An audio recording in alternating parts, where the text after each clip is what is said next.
Assalamualaikum warahmatullahi wabarakatuh. Saya mohon izin untuk mempresentasikan kelompok saya yang berjudul Milling dengan beranggota yaitu Hilal Furqon, Risma Rusliani Dewi, Gabriel Bintang Wijaya, dan saya sendiri M. Rizky Ramadan. Kami akan menjelaskan tentang milling, dari mesin fries millingnya, prinsip kerjanya, hingga jenis-jenis mesin fries milling.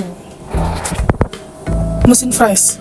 Definisi mesin fries sendiri yaitu adalah salah satu mesin perkakas yang dalam proses kerja pemotongannya yaitu dengan menyayat atau memakan benda kerja menggunakan alat potong bermata banyak yang berputar. Proses pernyataan dengan gigi potong yang banyak yang mengitari pahat ini bisa menghasilkan proses pemesinan yang lebih cepat. Permukaan yang disayat bisa berbentuk datar, menyudut, atau melengkung. Permukaan benda kerja bisa juga berbentuk kombinasi dari beberapa bentuk. Dengan salah satu indikator mesin fries ini yaitu menyayat sebuah kayu dengan membentuk sedemikian rupa. Prinsip kerja mesin fries. Kerja mesin fries sendiri yaitu dengan gerakan potong dilakukan oleh pahat yang berasal dari putaran spindle dan gerak makan oleh benda kerja yang berasal dari gerakan meja kerja secara translasi. Metode proses fries. Metode proses fries ditentukan berdasarkan arah relatif gerak makan meja mesin fries terhadap putaran pahat. Metode proses fries ada dua, yaitu fries naik dan fries turun. Untuk fries naik biasanya disebut fries konversional. Gerak dari putaran pahat berlahan arah terhadap gerak makan meja mesin fries. Sebagai contoh, pada proses fries naik, apabila pahat berputar searah jarum jam, benda kerja disayat ke arah kanan. Penampang melintang bentuk bram atau chips untuk proses fries naik adalah seperti koma diawali dengan ketebalan minimal kemudian menebal. Proses fries ini sesuai untuk mesin fries konvensional manual, karena pada mesin konvensional backlash ulir transportirnya relatif besar dan dilengkapi backlash compensation. Down milling atau proses fries turun dinamakan juga climb milling. Arah dari putaran pahat sama dengan arah gerak makan meja mesin fries. Sebagai contoh, jika pahat berputar berlawanan arah jarum jam, benda kerja disayat ke kanan. Penampang melintang bentuk bram atau chips. Untuk proses fries naik adalah seperti koma diawali dengan ketebalan maksimal, kemudian menipis. Proses fries ini sesuai untuk mesin fries CNC. Karena pada mesin CNC, gerakan meja dipandu oleh ulir dari bola baja dan dilengkapi backlash compensation.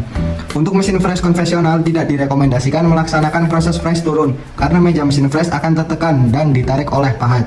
Klasifikasi mesin fries. Proses fries dapat diklasifikasikan dalam 3 jenis. Klasifikasi ini berdasarkan jenis pahat, arah penyayatan, dan posisi relatif pahat terhadap benda kerja. Seperti yang dibilang tadi, dibagi dalam 3 jenis, yaitu yang pertama adalah slab milling.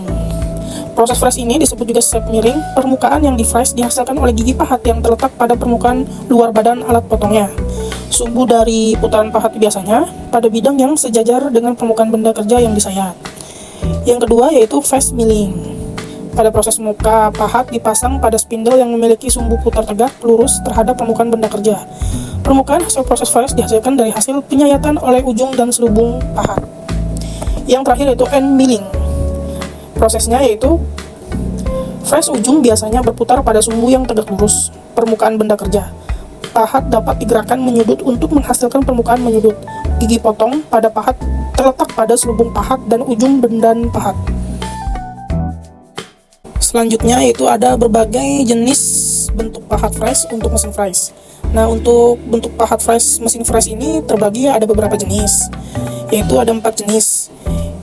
Jenis-jenisnya yang pertama yaitu adalah mesin fries horizontal, yang kedua adalah mesin fries vertikal, yang ketiga adalah mesin fries universal, yang keempat adalah mesin fries CNC.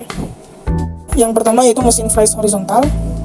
Mesin fries ini yang poros utamanya sebagai pemutar dan pemegang alat potong pada posisi mendatar. Fries horizontal dapat digunakan untuk mengerjakan pekerjaan, yaitu untuk meng-fries dengan rata, meng-fries dengan alur, meng-fries roda gigi lurus, meng-fries dengan bentuk, dan membelah atau memotong.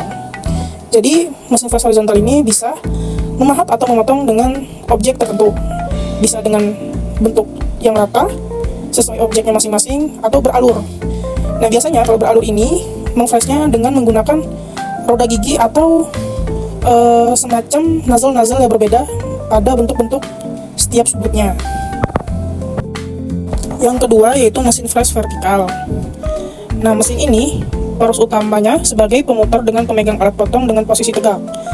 Mesin fresh vertikal dapat digunakan untuk mengerjakan pekerjaan seperti mengfresh rata, mengfresh ulur, dan mengfresh bentuk, membelah atau memotong, juga mengebor. Nah, mesin fresh vertikal ini sebenarnya ada beberapa dengan mengerjakan pekerjaannya sama dengan mesin fresh horizontal. Tetapi untuk vertikal ini dia akan lebih unggul karena dia juga bisa mengebor. Kalau untuk horizontal tadi belum ada untuk pengeborannya, tapi kalau untuk vertikal ini mesinnya udah bisa untuk mengebor. Selain juga bisa memotong, mengfresh dengan bentuk macam-macam, dia sudah bisa juga mengebor. Oke, kita lanjut ke ketiga, itu mesin fresh universal. Mesin ini merupakan gabungan dari mesin fresh horizontal dan vertikal, akan tetapi tidak dapat digunakan secara bersama. Jadi universal ini itu gabungan dari horizontal dan vertikal, tapi tidak bisa digunakan secara bersamaan. Dan yang keempat itu mesin fresh CNC. Mesin fresh CNC merupakan mesin fresh vertikal yang dikendalikan dengan sistem komputer dan numerik. Di sini tuh ada jenis-jenisnya. Itu yang pertama itu base, dasar mesin. Yang B itu meja mesin. Yang C itu spindle utama, diaragum, E magazine, dan F itu panel kontrol. Oke, kita lanjut ke fungsi dari bagian-bagian utama mesin fresh. Jadi sebelah kanan ini tuh ada gambaran mesin freshnya. Yang pertama itu alas mesin atau base. Bagian mesin paling bawah berfungsi sebagai pondasi dari mesin milling dan juga sebagai tempat pembuangan coolant yang telah digunakan. Yang kedua itu kolom mesin atau badan mesin. Kolom mesin berfungsi sebagai penopang atau tempat kedudukan bagian-bagian mesin seperti spindle, tuas-tuas, motor penggerak, serta puli-pulinya. Yang ketiga itu lutut atau kni. Bagian ini memiliki dua alur ekor burung yang saling tegak lurus. Di dalam lutut terdapat berbagai roda gigi yang mengatur gerakan otomatis. Bagian ini juga dapat dikunci dengan kolom agar kokoh saat proses pengfreshan. Lanjut yang keempat, dudukan mesin atau saddle. Komponen ini memiliki alur yang pas dengan lutut, memungkinkan gerakan maju dan mundur menuju bagian kolom mesin. Dudukan meja atau saddle membantu mencapai presisi tinggi dalam pemotongan material saat mesin fresh beroperasi. Yang kelima itu ada table atau meja mesin. Fungsi utama komponen ini adalah untuk mengikat benda kerja selama proses pengfreshan berlangsung. Meja ini memiliki kemampuan untuk dikunci ke bagian saddle sehingga selama proses pengfreshan meja tidak bergeser. Yang keenam itu ada ram. Ram atau lengan juga memainkan peran penting dalam mengarahkan alat potong ke benda kerja dengan presisi selama proses pengfreshan berlangsung. Yang ketujuh itu ada spindle. Spindle merupakan salah satu bagian yang paling krusial dalam mesin fresh. Fungsi utama spindle itu adalah sebagai tempat untuk memegang alat potong dalam mesin fresh untuk menghilangkan material dari benda kerja. Yang ke-8 itu ada arbor. Arbor ini berfungsi untuk memegang pisau fresh atau alat potong dan memungkinkan mereka untuk berputar sesuai dengan arah pemakanan yang diperlukan selama proses pengfreshan. Yang ke-9 ada pisau fresh. Fungsi utama dari pisau fresh adalah untuk menyayat berbagai benda kerja selama proses pengfreshan berlangsung. Next itu ada 10 ya milling head. Milling head terdiri dari beberapa bagian kunci termasuk motor penggerak, spindle, poros putar. Secara mekanis pengendalian lainnya, motor penggerak pada milling head pemasok daya yang diperlukan untuk menggerakkan spindle dan alat potong. Yang ke-11 itu ada motor penggerak. Fungsi yang sangat krusial adalah mengubah energi listrik menjadi energi mekanik. Yang ke-12 itu ada kontrol panel.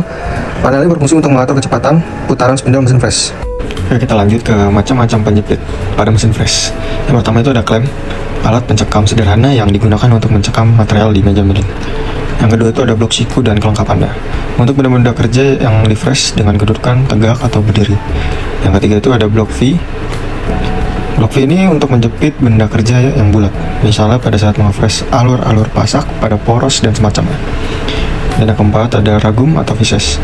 Ragum dapat digunakan untuk mencekam benda kerja berbentuk kotak, bulat maupun menyudut. Yang kelima ini ada kepala pembagi. Kepala pembagi digunakan untuk pembuatan kepala baut, pengefresan roda gigi, dan pengefresan benda silindris. Dan yang terakhir ini ada rotary table. Rotary table digunakan untuk membuat radius luar pada mesin. Dan ini adalah contoh cuplikan video mesin fresh.